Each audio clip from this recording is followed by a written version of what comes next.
We'll start out with the first step by contrasting what a professional woodturner would do with what a hobbyist would do. A professional woodturner will cut the logs into blanks straight away and rough turn the whole lot within a day or two. This is indeed the best course of action, but it's not always a practical option for hobbyist turners with time constraints. But we need to do something right away in order to buy time until we have an opportunity to rough turn everything. To understand why time is of the essence here, we need to understand what happens to a log when it's cut from a tree. From the moment that a log is removed from a tree, it begins to lose moisture and shrink in 3 different directions. Longitudinal shrinkage is shrinkage along the length of the log. Longitudinal shrinkage is relatively small and not worth worrying about. It's about 0.1% on average.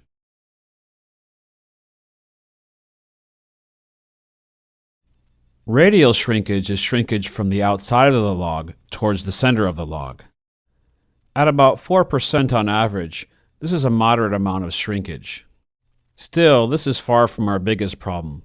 That's because in radial shrinkage, as the diameter of the log gets smaller, air around the log can take the place of the volume that's been lost due to shrinkage. This brings us to by far our worst offender, tangential shrinkage.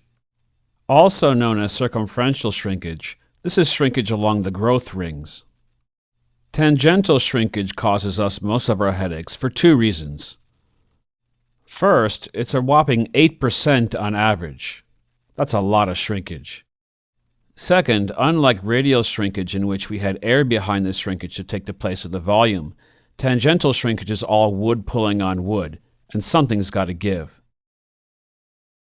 This is what causes that familiar starburst kind of cracking that we see on logs all the time. Fortunately, there are several things we can do to prevent or at least minimize cracking until we can find the time to do some rough turning. The first thing we can do is apply some sealer to the end grain to slow down the shrinkage. If you're absolutely strapped for time, this will slow down the shrinkage, buying a few days, maybe a week, until we can take further action. As soon as we can make time, however, there are some preliminary cuts we can make to the logs that will relieve the stresses caused by shrinkage.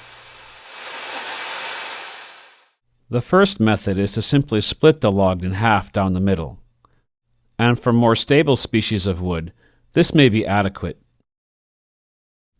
In addition to giving us 2 bowl blanks, splitting the log in half will relieve the stresses caused by tangential shrinkage.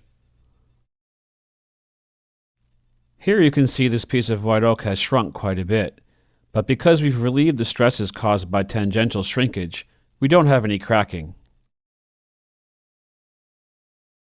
We can still do a little better, however, by avoiding the pith.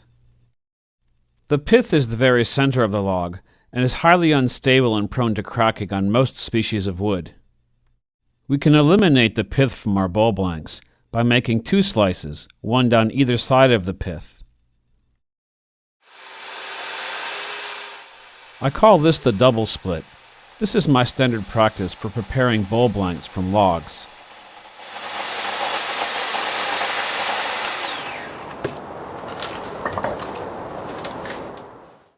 The bowl blanks that you'll get from doing a double split are only slightly shallower than the bowls you would get from a single split. The question remains, what do we do with the center section? Clearly we'll have to cut away the pith and discard it.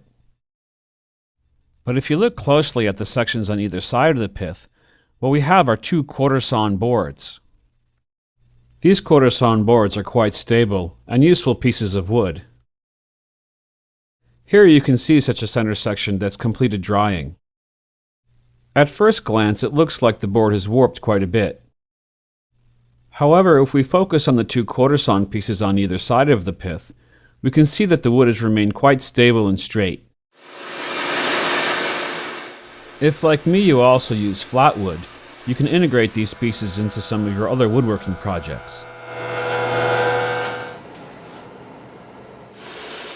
If you're exclusively a turner, you can slice up these quarter-sawn pieces into some extremely stable spindle blanks.